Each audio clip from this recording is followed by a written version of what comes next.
हामीलाई कतिपय मान्छेले सजिलै हिमालको पहाडको भन्न साथै ढाक्रेको छोरा, भारी बोक्नेको छोरा भनेर मान्छेले हाकाकी गिज्याएर बोलिराखेको हुन्छ। अनि त्यो सभ्यतालाई निहालेर हेर्ने हो भने त्यो बाजेले, त्यो भारी बोक्ने भरिया बाजेले भारी बोकेको थिएन, भविष्य बोकेको थियो, जसले हामीलाई बोकेको थियो भन्ने अत्यन्तै सम्मान लागेर ती सबै वस्तुहरूलाई सङ्कलन गरेर राखेको छ। बाउबाजेले प्रयोग गर्ने ढिकी जाँतो, ठिकी, घ्याम्पा, डालो, नाङ्लो, ढ्याङ्ग्रो, डम्फु सबै कुराहरूलाई सङ्कलन गरेर हामीले चाहिँ एउटा यो सङ्ग्रहालय जस्तै, मिनी सङ्ग्रहालय जस्तै निर्माण गरेको हो। परदेश जानेहरू नेपाल आउँदाखेरि एक दिन चाहिँ म पनि कुदाबको खाना खाएर, डम्फु बजाएर, आफ्नो फ्यामिली ल्याएर, नाचेर, गीत गाएर, रमाइलो गरेर छुट्छु भनेर पनि आउनुहुन्छ। अब कतिपयले चाहिँ अब फुड संस्कृति के रहेछ, फुड पारखीहरू, रैथाने फुडसँग रिलेटेड चाहिँ रिसर्च बेसको सबै जस्तो साथीहरू आउनुहुन्छ, अग्रजहरू, रिसर्च पर्सनहरू आउनुहुन्छ। यो चाहिँ चामलको रोटी बाबर गेङ भन्छ। हाम्रो तामाङहरूको बिहेमा सगुनसँग यो रोटी अनिवार्य राख्नुपर्छ। यो चाहिँ गहतको झोल हो, गहत उसिनेर सुप बनाउँछ। यो हरियो मकै, मकै पिङ, यो चाहिँ अब गुन्द्रुक र भटमासको सितान भयो। यो चाहिँ हामीले कोदोको रक्सी भनौँ नेपालीमा, अब हाम्रोमा चाहिँ होइन, सगुन।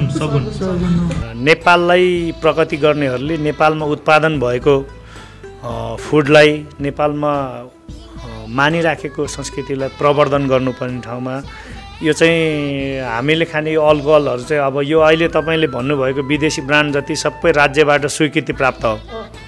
अब मैले खाने गरेको, मेरो घरमा उत्पादन हुने गरेको फुड चाहिँ राज्यबाट वर्जित छ। त्यो चाहिँ घरेलु मदिरा भनेर त्यो एउटा मानवलाई खान अयोग्य सूचीमा राखेर राज्यमा, शासनमा, कानुनमा, विधिमा लेख्नेहरूले कानुनै लेखेर त्यसलाई वर्जित गरिएको छ। म जन्मिँदा हुर्किँदा मेरो आमाले खाने गरेको फुडहरू त्यही कोदोको भात, कोदोको ढिँडो, फापरको ढिँडो, मकैको ढिँडो, त्यही जाँड छानेर खाने हो। अहिले पनि मेरो आमाले बिहान बेलुका खानासँगै एक बर्को जाँड बिना खाना खानुहुन्न। अधिकांश हामीले खाने आफ्नो लोकल, आफ्नो अन्न उत्पादनसँग जोडिएर आदिम ज्ञानबाट बनाइएको फुडहरूलाई राज्यले नै मान्यता नदिँदाखेरि हामीले यहाँ राखेर बेच्न सकिँदैन। जस्तो अहिले यहाँ रक्सी पार्यो भनेदेखि फुलकुमार बमजन समातेर पुलिस चौकीमा पुग्छ। नेपालमा यति मेरो पनि सभ्यता भएको भए त्यो राज्यले, कानुन बनाउने मान्छेले मेरो सभ्यताको सम्मान गरेर यसको सभ्यता यो यसरी बाँचेको हो भन्ने बुझ्नुभयो। आखिर यो विदेशी रक्सीले पनि एक रात मात्ने हो, कोदोको रक्सीले नि एक रात मात्ने हो। तर कोदोको रक्सी खाएर युग फाटेको इतिहास छ। तर अहिले बहुराष्ट्र कम्पनीको ब्रान्डेड रक्सी भित्र्याएपछि हाम्रो अन्नबाट बनाइएको रक्सीहरू सरकारको आदेश भनेर पुलिस प्रशासन आएर घोप्ट्याउँछ, हतकडी लाउँछ, जरिवाना तिराउँछ। मेरो गीतहरू लेखेको गीत तामाङ नेपाली गरेर लेखेको गीतको सङ्ख्या 100 नागिसकेको छ। मैले आफैले गाएको गीतहरू पनि 2-3 दर्जन गीतहरू आइसकेको छ। फेरि गर्दै पनि अलिअलि समय सन्दर्भ मिल्दाखेरि गरि पनि रहेको छु। काठमाडौँमा आएर जागिर खाने क्रममा नेपाली सेनाको सिपाहीमा जागिर खायो। त्यही जागिरले नै काठमाडौँ अड्याउँदै गर्दाखेरि लेख्दै गरेको गीतहरूले गीत सङ्गीतसँग नै जोडियो।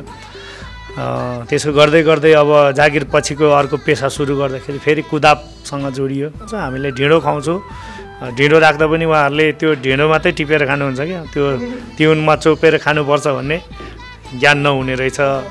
अनि त्यो गर्दाखेरि उनीहरूले खाना राखेर उसले नखाएसम्म हामीले सँगै बसेर गाइड गरेर खुवाउनुपर्छ। त्यस्तो अब रमाइलो फिलिङ हुन्छ। बिचरा त्यो भात तिउन खाना, ढिँडो खान नजान्ने, अब चामलको भात दाल पनि हालेर खान नजाने, दाल खाए दाल मात्रै खाने, चामल खाए चामल मात्रै खाने, त्यस्तो अब विदेशीहरू आउँदाखेरि त्यसो हुँदाखेरि चाहिँ उसको र हाम्रो सभ्यता एकदमै फरक रहेछ। त्यो कारणले आज उसलाई खुवाउन पाउँदा चाहिँ आफूलाई खुसी नै लाग्छ।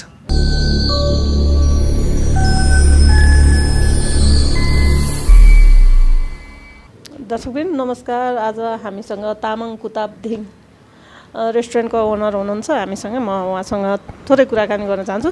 स्वागत छ हजुर। फ्याफुल्ला नमस्ते। फ्याफुल्ला भन्न चाहन्छु। बासो भन्नुपर्ने मैले है। हजुरको नाम? मेरो फुलकुमार बमजन तामाङ हो।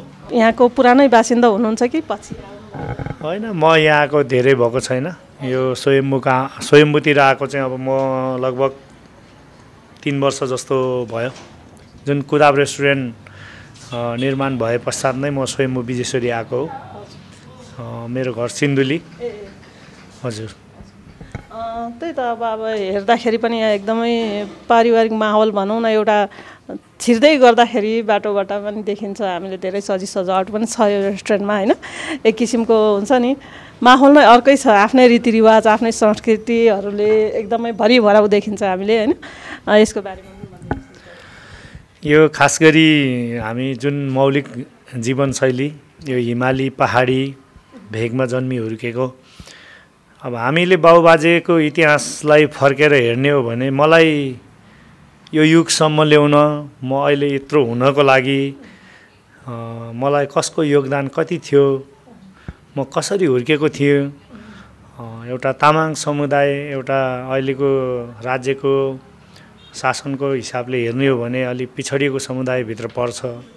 कसरी पिछडियो, मेरो संस्कार संस्कृति के हो, मेरो फुड संस्कृति के हो, मेरो जीवनशैली के हो, यी यावत प्रश्नहरू आफूमा खडा हुँदै गएपछि यसको उत्तर खोज्ने क्रममा आफूलाई बाँच्ने, आफूलाई यो ठाउँसम्म ल्याउने आदिम ज्ञानसिप बाबुबाजेले जुन जीवनशैलीबाट अहिले यो आधुनिक युगसम्म फड्को मारेको थियो, त्यो दस्तावेजहरू नै मेरो जीवनशैली रहेछ भन्ने बुझेर यो तामाङ कुदाब रेस्टुरेन्टमा चाहिँ गाउँघरमा उपभोग गर्ने वस्तुहरू, बाबुबाजेले प्रयोग गर्ने ढिकी जाँतो, ठिकी, घ्याम्पा, डालो, नाङ्लो, ढ्याङ्ग्रो, डम्फु, सबै कुराहरूलाई सङ्कलन गरेर हामीले चाहिँ एउटा यो सङ्ग्रहालय जस्तै, मिनी सङ्ग्रहालय जस्तै निर्माण गरेको हो। यो चाहिँ खास सबैजनाले आफूलाई हुर्काएको संस्कृतिको रूपमा बुझ्छ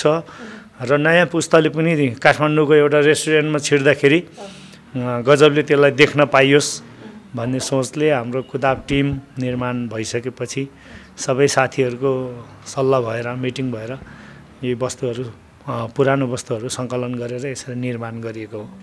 त्यही त अब हामी देख्न सक्छौँ यति धेरै छ यहाँनिर। अब नामै अब कतिवटाको त नाम हामीलाई पनि कन्फ्युज होइन, मलाई पनि नामै आउँदैन खासमा भन्ने हो भने त। यति धेरै छ, यति सामानहरू, यो एकदमै लोभ भइसकेको सामानहरू देख्छु मैले यहाँनिर।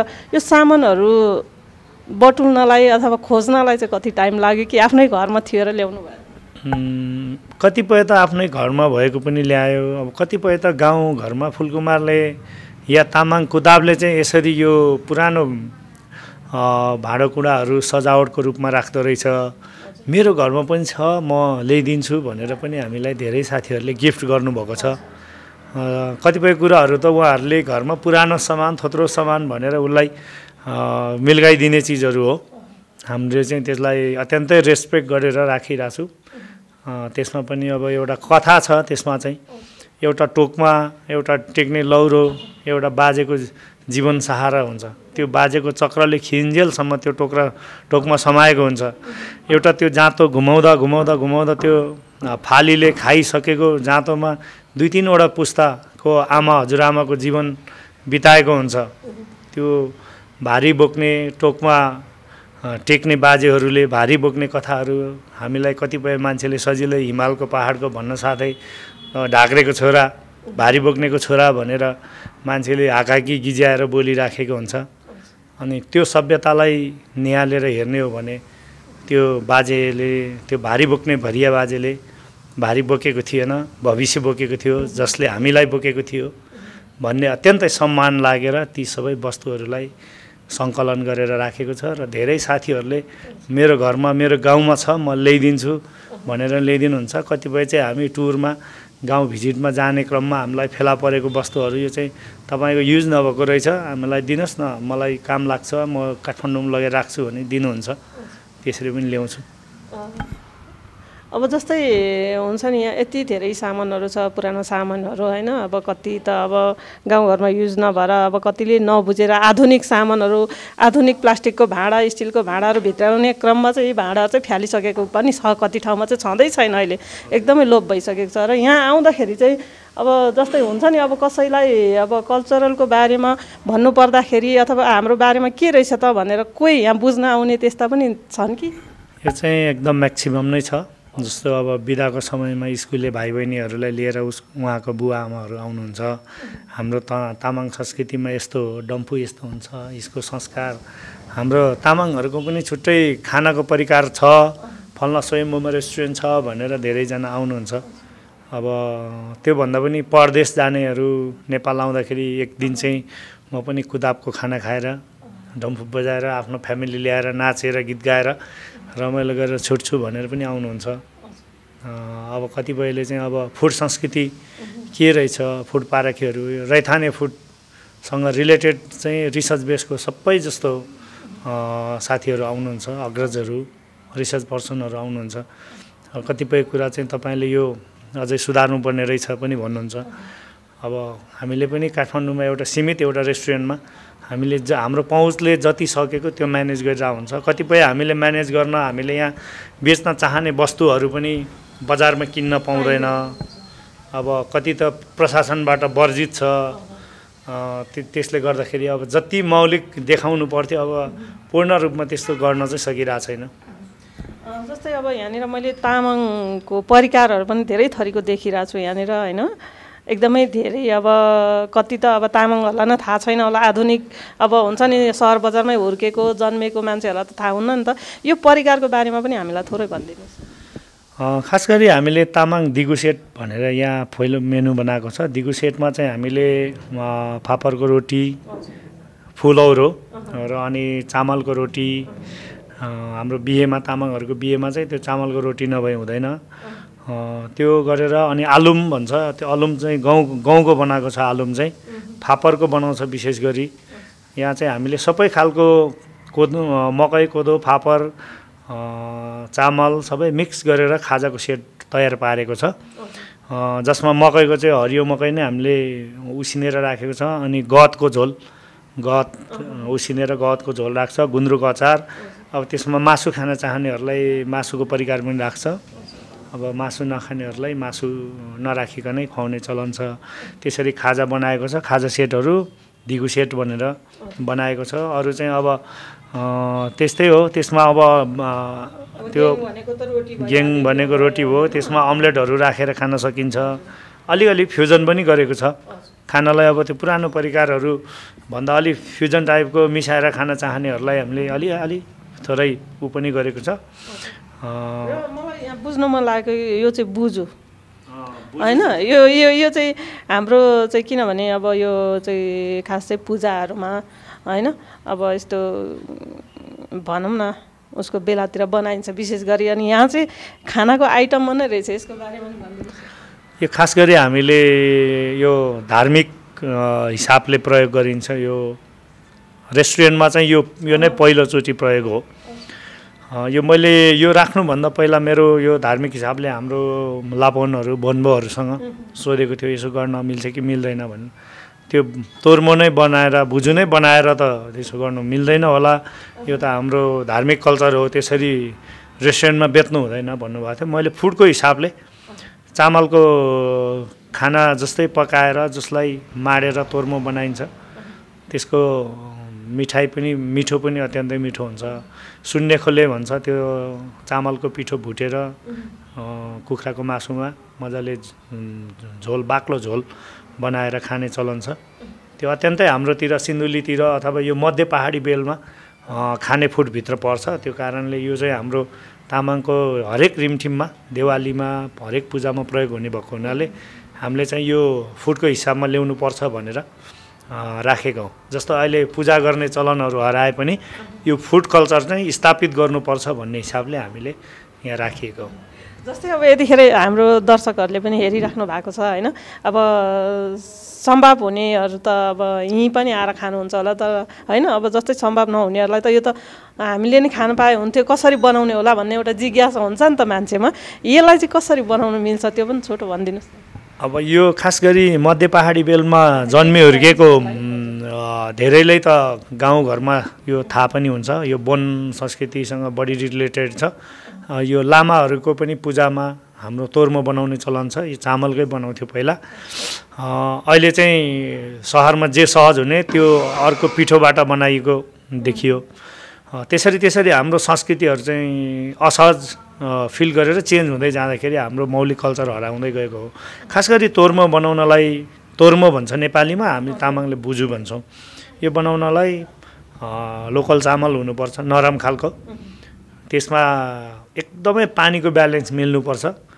ठिक्क पाकेको भयो भने, अनि धेरै गिलो हुन्छ फेरि अलि धेरै पानी भयो भने, एकदम ठिक्क पानीमा त्यसलाई पकाइसकेपछि त्यसलाई कुनै काठले अथवा त्यो बाँसको मुस्लोले त्यसलाई माडेर एकदम पिनासरी माडेको हुन्छ।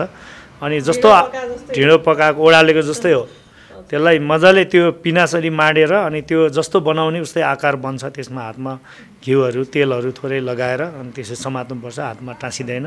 कस्तो आकारको बनाउने, अब त्यो तोर्मो बनाउने हो कि त्यसको कुनै आकार बनाउने हो कि त्यसरी बनाउन सकिन्छ। त्यो पूजामा चाहिँ त्यसरी गरिन्छ। यतिखेर चाहिँ हामीले त्यो माडेर त्यो तोर्मो बनाउन मिल्ने त्यसको फ्लेभर आइसकेपछि चाहिँ हामीले त्यतिकै त्यसको साइज बनाएर यहाँ काटेर खुवाउने चलन छ। अब कतिलाई त अब घिउ राखेको पनि मन पर्ला, कतिलाई होइन, अब कतिलाई नराखेको पनि, त्यो चाहिँ आफ्नो स्वाद अनुसार होला होइन। हजुर, त्यो चाहिँ आफ्नो चोइस अनुसारले, अब कति तेल प्रयोग नगर्नेहरूले घिउ प्रयोग गर्न सक्छ, त्यसो गर्नु हुँदाखेरि राम्रो हुन्छ। हजुर, अब जस्तै अब यो तामाङ रेस्टुरेन्टमा छिर्दै गर्दाखेरि सबै आफ्नै कल्चरलको होइन, यति धेरै देख्दाखेरि र एउटा कुरा चाहिँ मलाई एकदमै सोध्नु मन लाग्यो, विदेशी ब्रान्डको रक्सीहरू चाहिँ धेरै देखेँ मैले यहाँनिर होइन। अब यसमा आफ्नै लोकल ब्रान्डकै रक्सीहरू पनि युज गर्न सकिन्छ होइन, र यो बारेमा चाहिँ के छ हजुरको अब धारणा हुन्छ नि? जस्तै अब सरकारले पनि त मान्यता दिइरहेको छैन होइन नेपाली रक्सीहरूलाई चाहिँ, भनौँ न विशेष गरी। यो चाहिँ अब एकदमै गम्भीर प्रश्न हो यतिखेरको लागि, नेपालको सिचुएसनको, एउटा कानुनको प्रशासनको लागि। नेपाललाई प्रगति गर्नेहरूले नेपालमा उत्पादन भएको फुडलाई, नेपालमा मानिराखेको संस्कृतिलाई प्रवर्धन गर्नुपर्ने ठाउँमा यो चाहिँ हामीले खाने यो अल्कोहलहरू चाहिँ, अब यो अहिले तपाईँले भन्नुभएको विदेशी ब्रान्ड जति सबै राज्यबाट स्वीकृति प्राप्त हो। अब मैले खाने गरेको, मेरो घरमा उत्पादन हुने गरेको फुड चाहिँ राज्यबाट वर्जित छ। त्यो चाहिँ घरेलु मदिरा भनेर त्यो एउटा मानवलाई खान अयोग्य सूचीमा राखेर राज्यमा, शासनमा, कानुनमा, विधिमा लेख्नेहरूले कानुनै लेखेर त्यसलाई वर्जित गरिएको छ। जुन वर्जित खाना खाएर नै आज यत्रो भएको हो होइन। अब मेरो शरीरको अङ्गमा यो कानुनबाट वर्जित फुड नै सबैभन्दा बढी होला। म सानैदेखि, म जन्मिँदा हुर्किँदा मेरो आमाले खाने गरेको फुडहरू त्यही कोदोको भात, कोदोको ढिँडो, फापरको ढिँडो, मकैको ढिँडो, त्यही जाँड छानेर खाने हो। अहिले पनि मेरो आमाले बिहान बेलुका खानासँग एक बडको जाँड बिना खाना खानुहुन्न। अधिकांश हामीले खाने आफ्नो लोकल, आफ्नो अन्न उत्पादनसँग जोडिएर आदिम ज्ञानबाट बनाइएको फुडहरूलाई राज्यले नै मान्यता नदिँदाखेरि हामीले यहाँ राखेर बेच्न सकिँदैन। जस्तो अहिले यहाँ रक्सी पार्यो भनेदेखि फुलकुमार बमजन समातेर पुलिस चौकीमा पुग्छ। त्यसले गर्दाखेरि अब यहाँ जति मौलिकता देखाउनलाई आफूले प्रयास गरे पनि धेरै चिजहरूमा कानुन सम्बद्ध नहुँदो रहेछ। मेरो मौलिक जीवन चाहिँ एकदमै पीडा लाग्छ।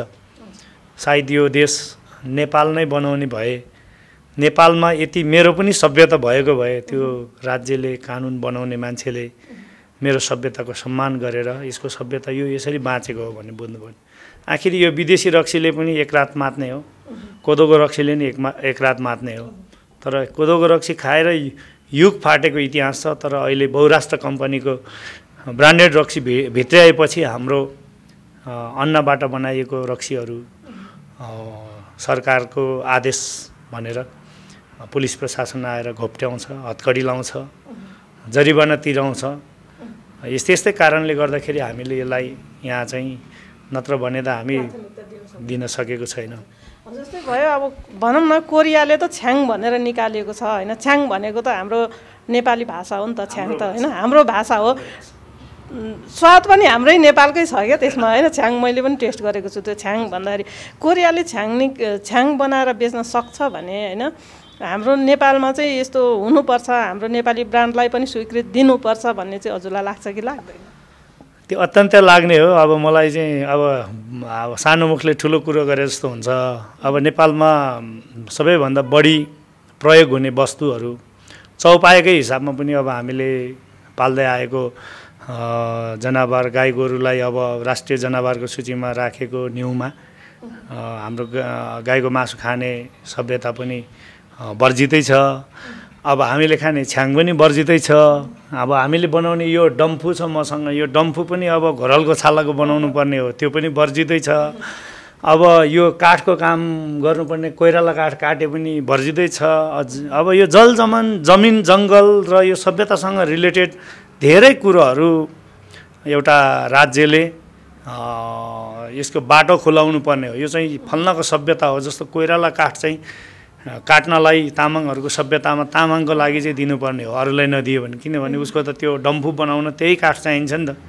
जस्तो मादल बनाउने जातिलाई मादल कुन काठको हुन्छ त्यो काठ दिनुपर्छ नि त होइन। त्यो संस्कृतिको रूप विकास गर्नुपर्छ।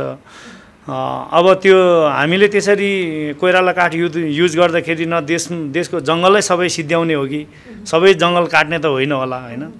अब राज्यले प्रवर्धन गर्नलाई त्यो विषय सूची चिनेर यति नेपाल बहुजाति बहुभाषा बहुधर्मी बहुसंस्कृति भएको देश हो र त्यसको सम्मान गर्ने हो भने चाहिँ यो बहुसंस्कृतिलाई अध्ययन गरेर राज्यले त्यसको नियम बनाउनु पर्थ्यो। त्यो नियम नबनेकोले गर्दाखेरि हामी जस्तो संस्कृति सभ्यतासँग काम गर्नेहरू चाहिँ धेरै कमजोर भएको अवस्था हो।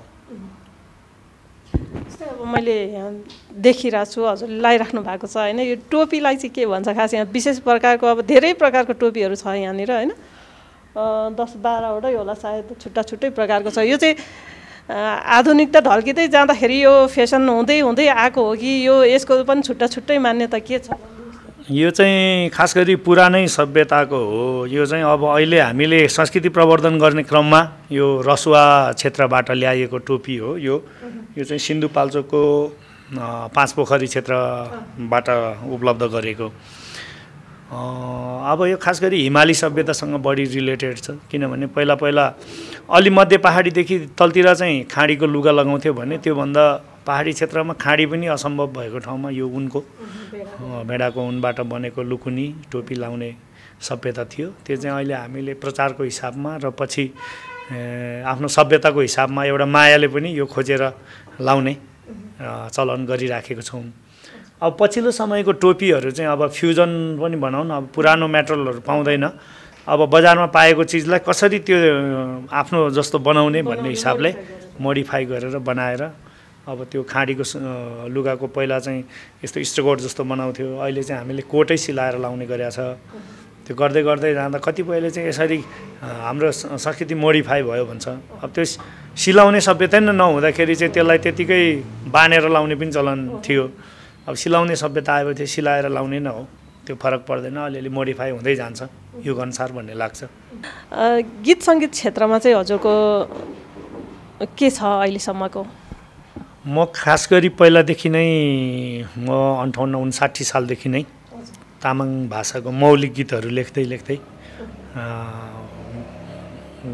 गीत सङ्गीतको बजारमा मेरो गीतहरू सुनिन थालेको हो। खास गरी मध्य पहाडी यो लोकजीवन शैलीलाई समेट्ने गीतहरू लेख्दै आएको थियो, जसले गर्दा गीत सङ्गीत क्षेत्रमा परिचय बन्दै गयो।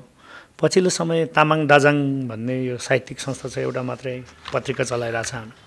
अहिले यो तामाङ दाजाङको अध्यक्ष पनि हो म। हामीले तामाङ भाषा आफ्नो सभ्यता जोगाउनलाई भाषा सबैभन्दा महत्त्वपूर्ण पाठ हो।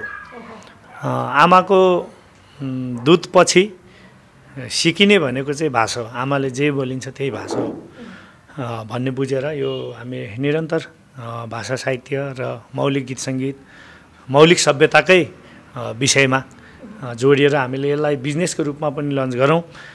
विश्वभरि नै तामाङको सभ्यता खोज्दाखेरि गाउने, बजाउने, खाने, लाउने यी सबै खालका लेख्ने, लेखाउने सभ्यता चाहिँ तामाङको स्थापित होस् भन्ने एउटा सपना बोकेर हामी निरन्तर यसै क्षेत्रमा काम गरिरहेछौँ। अहिलेसम्म कतिवटा गीत लेख्नुभयो तामाङ? मेरो गीतहरू लेखेको गीत तामाङ नेपाली गरेर लेखेको गीतको सङ्ख्या 100 नागिसकेको छ। मैले आफैले गाएको गीतहरू पनि 2-3 दर्जन गीतहरू आइसकेको छ। फेरि गर्दै पनि अलिअलि समय सन्दर्भ मिल्दाखेरि गरि पनि रहेको छु। सामाजिक चेतनाको, सांस्कृतिक चेतनाको गीतहरू बनाउँदैछु पनि। यतिखेर हामी साङ्गीतिक माहौलमा छौँ। एउटा गीत चाहिँ पक्कै पनि सुनौँ होला जस्तो लाग्यो मलाई। हजुरलाई एकदमै मनपर्ने होइन एउटा गीत चाहिँ थोरै सुनौँ न हामी। अब मैले यो केही समय अगाडि रेकर्ड गरेको एउटा गीत छ।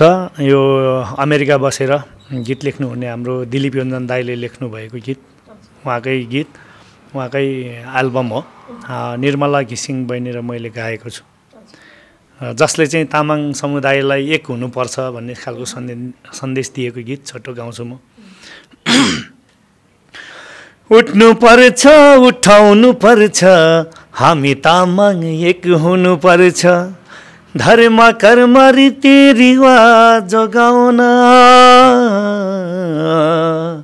हामी सबै एक हुनु पर्छ। उठ्नु पर्छ, उठाउनु पर्छ, हामी तामाङ एक हुनु पर्छ भन्ने यस्तै टाइपको काँडै उम्रियो होइन। एकदमै राम्रो, एकदमै मिठो छ गीतको भावहरू, एकदमै राम्रो लाग्यो। र हजुर त भुपु आर्मी पनि हुनुहुन्छ क्या होइन? यो काठमाडौँ छिरेपछि धेरै परिचय बदलियो होइन। गाउँमा गोठालो घाँसे हुँदै हुँदै सहरमा आएपछि यसको परिचयहरू फेरिँदै गयो। काठमाडौँमा आएर जागिर खाने क्रममा नेपाली सेनाको सिपाहीमा जागिर खायो। त्यही जागिरले नै काठमाडौँ अड्याउँदै गर्दाखेरि लेख्दै गरेको गीतहरूले गीत सङ्गीतसँग नै जोडियो। त्यसो गर्दै गर्दै अब जागिर पछिको अर्को पेसा सुरु गर्दाखेरि फेरि कुदाबसँग जोडियो। कुदाबमा पनि हामी थुप्रै टिमहरू छ, दाईहरू अग्रजहरूले साथ सपोर्ट गरिराख्नु भएको छ। यसरी नै म खेल क्षेत्रसँग नै जोडियो। धेरै भनौँ न, गाउँमा खेती किसान छोडेर आएपछि परिचय अलि बदलिँदै गयो। त्यही त अब विगतमा गरेको सङ्घर्षहरू होइन, अहिले त पेन्सन भइसक्नु भएको छ हजुर। विगतमा चाहिँ जुन हुन्छ नि सिपाहीको बेलामा भनिन्छ नि अब आर्मीको जागिर भन्छन् मान्छेले, सरकारी जागिर भन्छन्, तर गाह्रो छ है, खानालाई चाहिँ गाह्रो छ भन्ने हुन्छ। त्यस्तो अनुभव चाहिँ कतिको छ हजुर? होइन, त्यस्तो गाह्रो त लागेन मलाई होइन। हामी गाउँघरमा पनि खेती किसानी लेखबेसी गर्ने, हामी फिजिकली रूपमा बेसरी काम गर्ने होइन, आफै खेती उपार्जन गर्ने ठाउँको मान्छे। अब एउटा सिपाहीको नाताले काम गर्दाखेरि एउटा युद्धको लागि तयारी गर्ने, त्यो पिरियडलाई अलिक फरक फिल्डमा काम गर्दाखेरि अलिक गाह्रो त हुन्छ नै। तर अब त्यहाँ 100औं जनाले गरिराखेको काम आफूले गर्न त्यस्तो गाह्रो लागेन। त्यहाँभित्र पनि आफ्नो भाषा छ, संस्कृति छ, जाति छ, विभिन्न कुराहरू त्यो भित्र पनि सेयरिङ हुन्छ। मैले गीत सङ्गीतको थुप्रै कार्यक्रमहरू आर्मीभित्र पनि गरेको छु, जसले गर्दाखेरि मलाई अहिले समाजमा आफ्नो काम गर्न सहज पनि भएको छ। जस्तै यो लेखन चाहिँ, जस्तै गीत लेख्नेहरू चाहिँ अब जागिर खान थाले पछाडि लेख्नुभयो कि पहिलादेखि नै लेख्नुहुन्थ्यो? यो लेख्न चाहिँ म गाउँतिर हुँदादेखि नै लेखिन्थ्यो सानो सानो। अब त गीतै लेख्ने म यसरी गायक हुने भन्दा पनि आफूलाई मन लागेको गीतहरू लेख्ने, साथीहरूमा कविता लेख्ने, सायरी लेख्ने त्यस्तो चलन थियो। काठमाडौँ आएपछि साथीभाइ टाढा भएपछि चिठी लेखेर पठाउने, सायरी लेख्ने, आदान प्रदान गर्दै गर्दै जाँदाखेरि पछि त्यो सायरीहरू अत्यन्तै गीतै भएर रेकर्ड भएर त्यसले बजार पाएपछि अब आफूलाई परिचय बदल्यो भनौँ न। कहिलेकाहीँ हुन्छ नि अब एउटा साथी, हजुरको साथी एकजनालाई चाहिँ अब आउँदैन होइन, उसलाई लेख्न आउँछ तर भाव मिलाएर लेख्न आउँदैन होइन। र त्यस्तो अवस्थामा चाहिँ पहिला फोन नहुँदाखेरि, किनभने एउटी युवतीलाई मन पराउँदा पनि अब चिठीको आदान प्रदान गर्ने त्यतिखेरको ऊ थियो भने कसैको लागि चाहिँ लेखिदिनु भयो कि भएन त्यतिखेर? यो त तपाईँले पनि अनुभवी हुनुहुन्छ जस्तो लाग्यो मलाई।